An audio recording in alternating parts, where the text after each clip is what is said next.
Douglas, this is one of the things that has really struck me, because the Israel-Palestine issue, we've had people on the show to talk about it, but it's honestly not something that I have really paid a huge amount of attention to. I say that with some regret now, but nonetheless.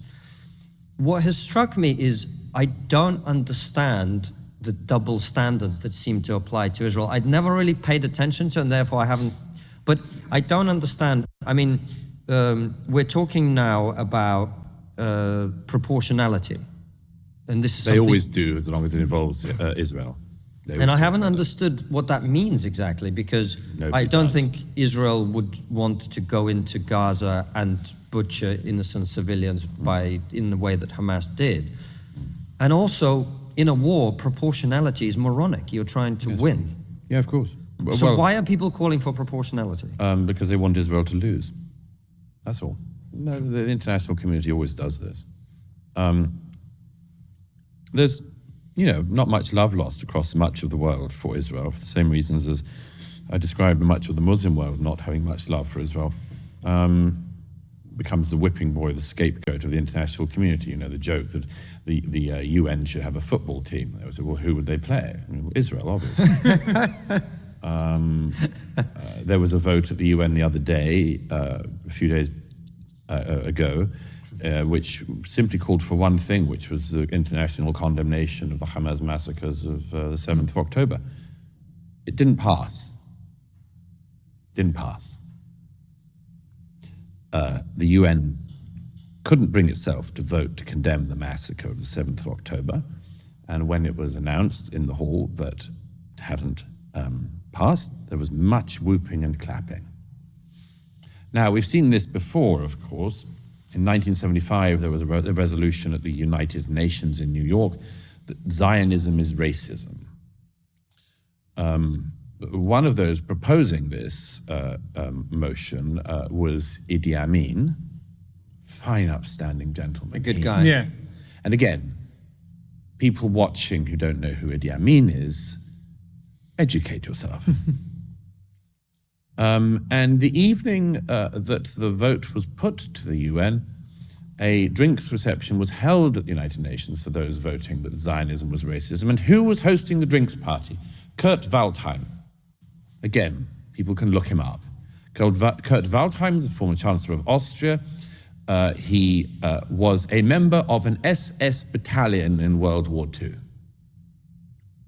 So, the United Nations has been here before, plenty of times. The United Nations can never bring itself to condemn anything unless it involves Israel. And that is a pathology of the United Nations. But we have seen all of this before, many, many times. Too many times to count, ever since the foundation of the state. And that comes to one of the simple problems of, and I'm sorry, but we have to bring it up, anti-Semitism.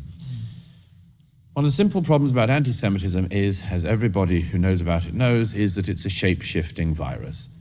At one point in the history of Europe, in the history of our own country, the Jews were hated because they were poor, and then they were hated because they were rich. They were hated for not integrating, and then they were hated for integrating. In the era where you could hate people for their religion, they were hated for their religion. Then when that became impossible in Europe, you couldn't hate people for their religion, they were hated for their race. Then at a particular point in Europe, we discovered we couldn't hate people for their race anymore. So what did we hate people for if they were Jewish? We hated them for being stateless. Then the Jewish people got a state, and they were hated for having a state. Now, you cannot tell me in this situation that there's a coincidence here. It is not a coincidence that every way you do it, it ends up like that. And great figures, including somebody I've quoted a lot in recent days and weeks, Vasily Grossman, the great Russian novelist, the author of Life and Fate, among other works. And everything flows. He said everything comes from this. And of course, the great thing that Grossman said, the heart of his great novel, in those few pages where he writes about anti-Semitism, about the dark heart of the 20th century, as he goes from Stalingrad to Treblinka, the great pages in which Grossman takes the time out to talk about anti-Semitism in the midnight of the 20th century. He says, of course, that he says some of what I've just said about anti-Semitism being a shape-shifting virus, because of course Hitler had it, as rather well known, but Stalin ended up with it as well. I mean, it goes every direction, everywhere. But as Grossman greatly says, the thing about it is that it tells you about the person who suffers from it, not about the Jews. He says, tell me what you accuse the Jews of, I'll tell you what you're guilty of. People who hate the Jews for being religious have religious problems themselves. People who hate the fact that Jews have a state that they're willing to defend have a problem with defending their own state themselves, and much, much more, on and on and on. Wow. Douglas, man, he just hit you right between the freaking eyes, folks. With the logic, with the history, with, I mean, it's just amazing how he puts that all together and lets people know that what the heck is happening. I mean, look, there are a lot of marginalized societies in the world, a lot of marginalized races and groups and peoples of all ethnicities, all heritages, various religions. I mean, it's all there. But the fact of the matter is to basically say that anti-Semitism is a shape-shifting virus and runs across the gamut of all colors, of all people, of all religions, of all faiths, of all nationalities, you name it, for whatever reason, there's anti-Semitism around the world, especially in the Western democracy and in the Middle East and in the Asian countries. It's there. Now you can basically say, oh, you know what? There's racism and hate of the African countries by the more Eurocentral or European central, countries, or America, or predominantly white, the Nordic countries. Or you could say people hate the brown skinned people, the Latinos, the Hispanics, the Spaniards, they all hate them. But at one time, all marginalized groups that came to a new country, that started settling in someplace else, were all marginalized. We're all looked down upon. There was bigotry against them, racism against them. It happened with the Poles in Europe and in America, the Irish in Europe and America, the Italians in Europe and America. You name the countries when initially came. And not only that, the minorities within the minorities within the minorities. It was basically, settled down. So the Irish came. Oh, so they were looked down upon. Italians came. Well, guess what now? You move up a block, Italians are on the bottom. The Poles, I mean, you just keep going on and on and on. But the thing is with the United Nations, again, just to go back, I call it the useless nations. I mean, again, you're right. The only thing they basically condemn every single time is any unilateral action or any type of action that's taken by Israel. They condemn it. You can't, the countries, the presidents, the prime ministers, the heads of state, they can't wait to sign some type of declaration going against Israel. They just can't wait to do it. But then when you try to do something and get countries to come together to go and basically sanction Hamas, or to basically say what a vile, despicable, evil deed this was, can't get anybody. And then again, as he said, clapping in the halls and whooping it up, yuck, yuck, yuck, yuck, yuck, because they defeated the proposal. And we always say this, that when someone's telling you something that they hate, always look at them and find out inwardly is something that they hate themselves. And they're projecting it out. Whatever they're talking to you about it, they're actually projecting what they inside feel. And that's exactly what's happening against state railroads. Now, like I said, is everybody wants to go back and forth and say, go back to the beginning, go back to the 1940s, go back to the 1900s, go back thousands of years. Look, the state of Israel is not going anywhere, folks. It's not going anywhere. And I don't know what type of who or what is going to be able to bring peace to that region.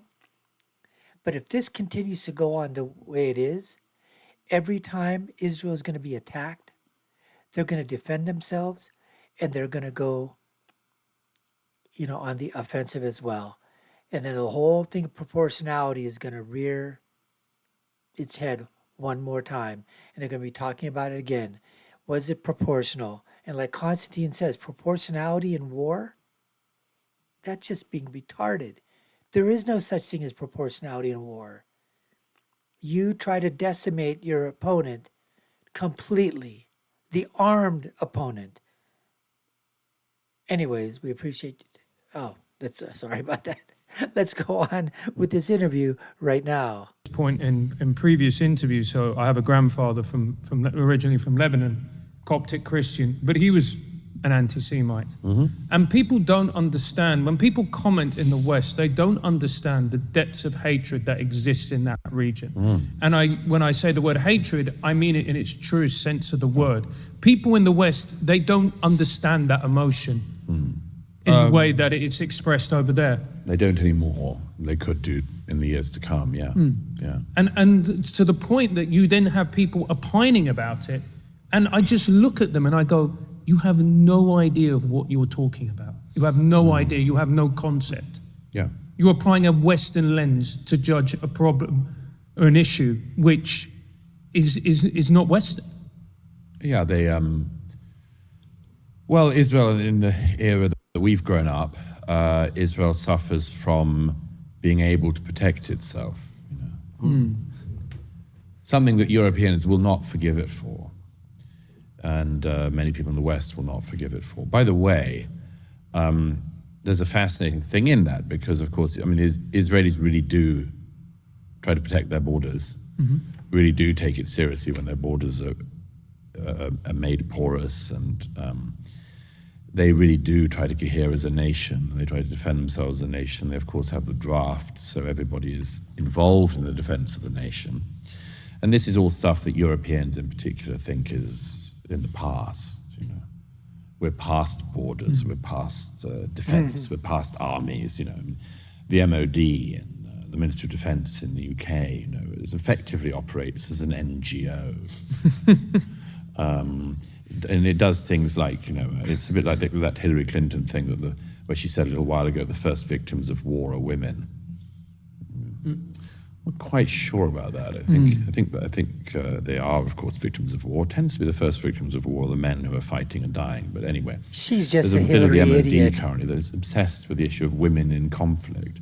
The British Armed Forces, if you remember, basically they have a recruitment halt on white men at the moment because they have certain race and gender quotas they've got to get to by 2030, which means that you can only do it if you force a lot of women into roles in the front line they don't always want, and stop white men signing up. So we are in a country like Britain just totally confused about all of this. We don't have serious people, or not very many serious people, and haven't had for some time.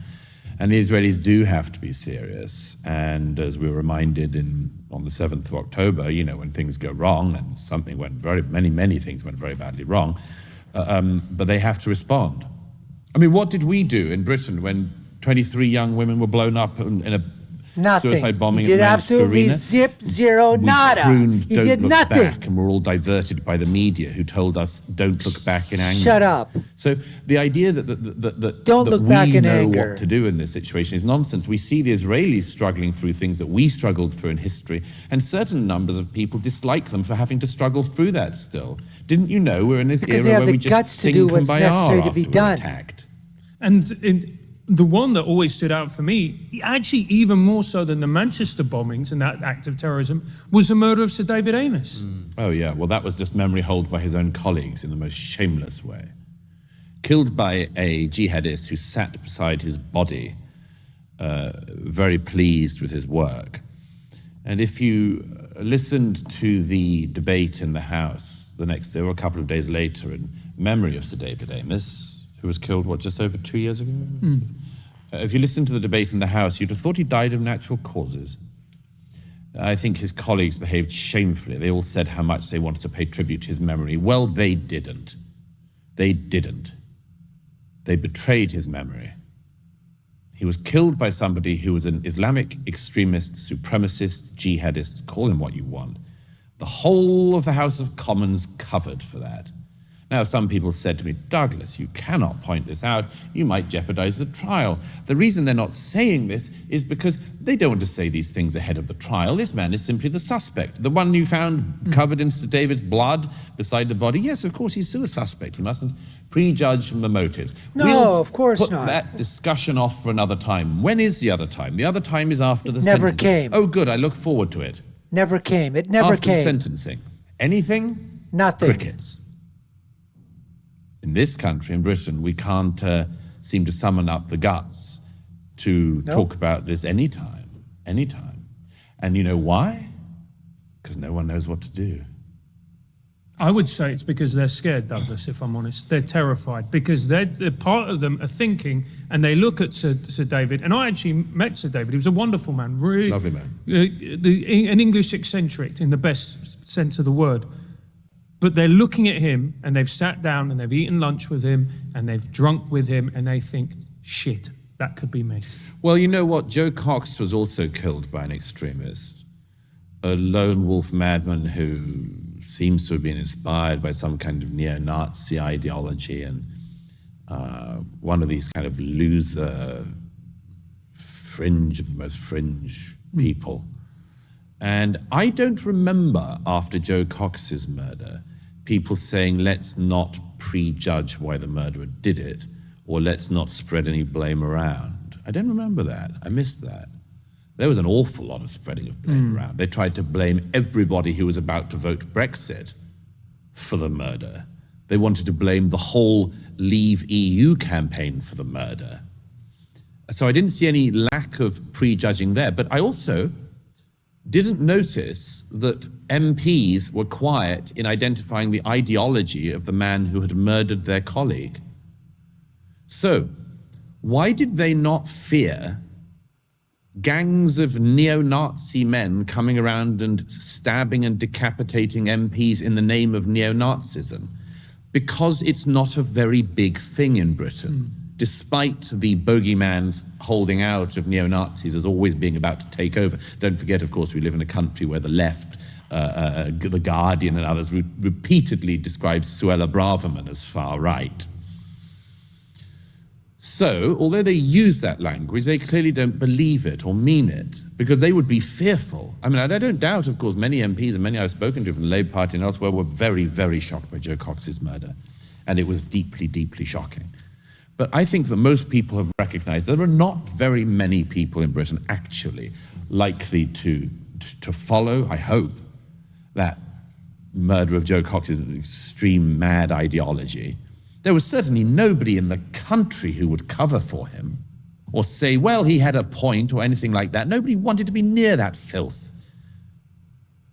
But why do they not identify it in this case, and why are they fearful in this case? Because they know that the problem exists and is bigger than they want to admit. Now, there's a problem. You know, Douglas is so right about that. That happens all the time. We see it here in the United States of America. We just had those mass murders. They found out that it was from a transgender. He's got his manifesto. They're trying to block the manifesto from being in court. There's hearings on the admissibility of that because it goes against the narrative. It's a transgender person committing the crime. And not only before that there was another instance of a transgender person committing a crime, causing the deaths of some people. That also the press is trying to stifle. Eventually this stuff comes out, but the amount of energy that is being put to the fact that it goes against the narrative, they don't want that being played out in public. You don't hear it being talked about on any of the news stations or any of the alphabet networks or whatever. New York Times, nobody talks about it. It's just hidden. And then when it is, it's the back pages. It's the back pages. somewhere stuck in the middle, never the front page story. Never. It's like a black cop shooting a black person. You know what? That's not a story. Unarmed black person being shot by an armed black officer. It's not a story. I mean, it has to really be something really out there. But they'll look at it. Oh, you know what? Yeah, the guy was, he was a hoodlum. He was doing something. Black police officer shot one or whatever. But you have a white police officer shooting a black person. Self-defense, stopping a robbery, stopping the murder of some other people, helping innocents survive. Oh, you know what? That's our narrative. Let's run with it. Let's lie about it. Oh, he was in self-defense? No, it wasn't. Anything that they can. That's exactly what happened in these two instances. Because politically correct. Oh, let's not say anything against Islamists or terrorists or fundamentalists or anything like that. No, we can't say anything about that. Oh, he's standing over the body, blood's all over him. Alleged, alleged, alleged. What the hell do you mean alleged? It's right there in front of you. Have the court case adjudicated, put him in jail, and then wait for the gallows. Capital punishment. Needs to be there, needs to be done. I don't know if this guy in England, if he's just getting 3 squares a day now, watching TV, relaxing every day. What is his punishment other than life? Anyways, folks, we appreciate you taking the time to watch. You've been watching the Dr. Nasir Shaikh Show. I've been your host. My name is Dr. Nasir. If you've been done so already, we'd love for you to subscribe to the channel, like, share, and follow. You all know what to do. Take a look at our other video links above and below. Share with us your comments. My final thought is always, when you're right, you're right. And when you're left, you're wrong. Until next time, folks, take care and stay safe.